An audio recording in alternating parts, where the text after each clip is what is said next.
Her 9000's game room. Okay, so at the moment I've been playing Disney's Dreamlight Valley.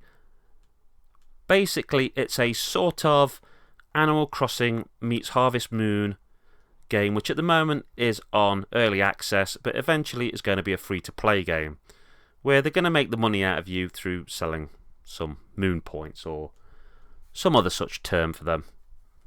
You all know the drill with these kinds of games. The thing is, though, I got this game free as part of Game Pass, the low starters package, but my missus has also been playing it on the Switch where she paid for it. And at the moment, it's probably a bit quick to say this in a review, but I think this thing is worth absolutely every penny. This is actually footage of me playing it that I've recorded. I've just been showing you around my house, which, although I've grown in size a lot, I've only kind of paid attention on decorating the first room. As you'll also see from watching me, I have took quite a heavy farming stance in this game. I've been spending a lot of time growing the various crops, and if anything, that's been what's pushing me forward. I've been discovering new areas so I can discover more expensive crops to harvest and sell. But that's what I like about these lifestyle games. I've been very heavy on the farming, but when I've watched my missus, she's been more heavy on building the relationships with the characters around her. You can sort of tackle it how you want. You can go mining for gems and sell those, or you can grow your crops, or you can start cooking.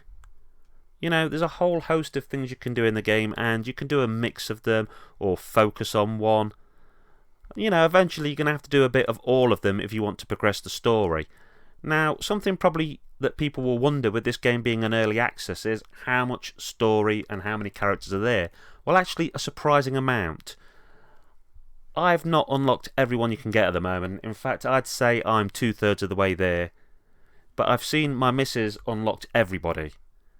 And she pretty much did every quest. And it took a phenomenal amount of time.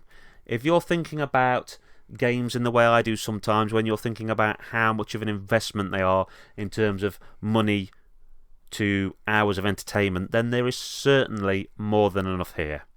If you like this sort of farming, real life sim stuff, then don't worry at all about the entertainment to finance ratio. You will be very pleased here. The graphics are bright, cheerful, full of Disney flavour and character, and the music is incredible.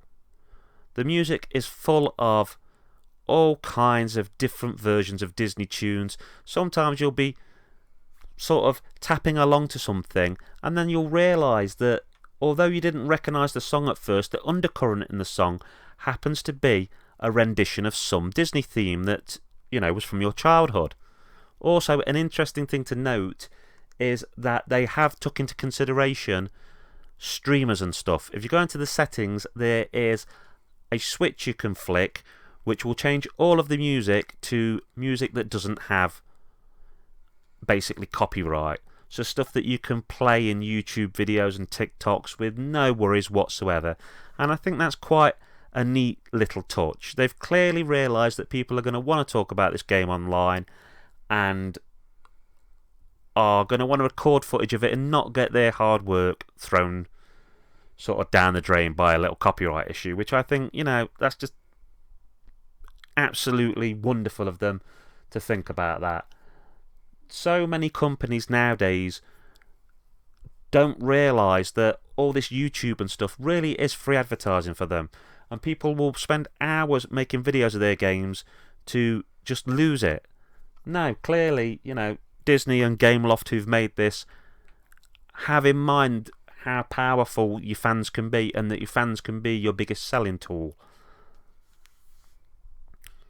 But no, so far I have got no complaints with this game whatsoever, and that is after having played it for, I would guess I've played at least 20 hours.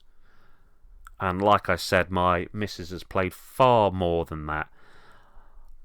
I'm one of those people who flits from game to game, but she's somebody who, once she gets her hands on a game she likes, it's her obsession, and she will follow that game until every ounce of entertainment has been milked out of it.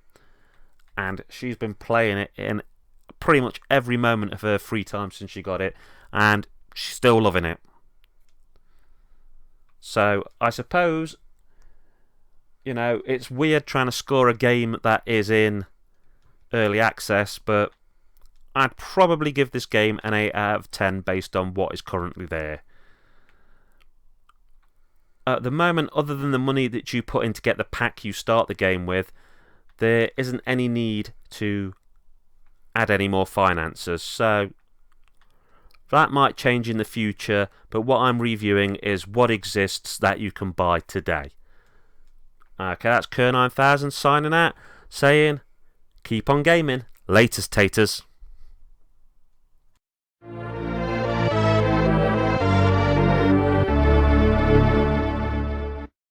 Hi, it's Kerr9000. Thank you for checking out my video and for making it to the end.